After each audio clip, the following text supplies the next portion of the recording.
We have more news coming in this morning. U.S. President Joe Biden has reiterated support for Israel, saying that address the humanitarian crisis in Gaza. Antony Blinken, meanwhile, has held talks on Hamas in Qatar. Blinken has told Arab leaders no more business as usual with Hamas.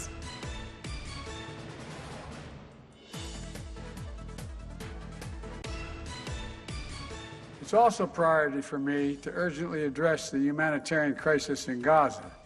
At my direction, our teams are working in the region, including communicating directly with the governments of Israel, Egypt, Jordan, and other Arab nations, and the United Nations to surge support and humanitarian consequences for Hamas attack to help Israel. No country can tolerate having a terrorist group come in, slaughter its people in the most unconscionable ways, and live like that. What Israel is doing is not retaliation. What Israel is doing is defending the lives of its people and, as I said, trying to make sure that this cannot happen again. Meanwhile, as Israel prepares a large-scale ground invasion of Gaza, sufferings of Gazans continues to escalate. Hundreds of buildings in Gaza are demolished due to constant airstrikes by the Israeli forces.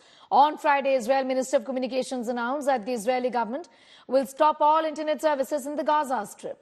Moreover, Palestinians were seen fleeing northern Gaza after Israel's military ordered hundreds and thousands of civilians living in the Gaza city to evacuate ahead of a feared Israel ground offensive.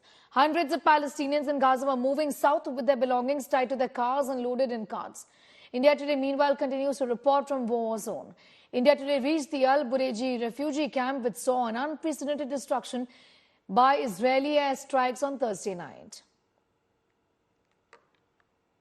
Yesterday night, in the dawn, Israeli warplanes have attacked this refugee camp in the middle area in continuation of their intensive and sporadic attacks from the air for the past 7 days. But this particular refugee camp had a very major incident, a very major airstrike against the homes of the population. The amount of destruction is pretty high, pretty great.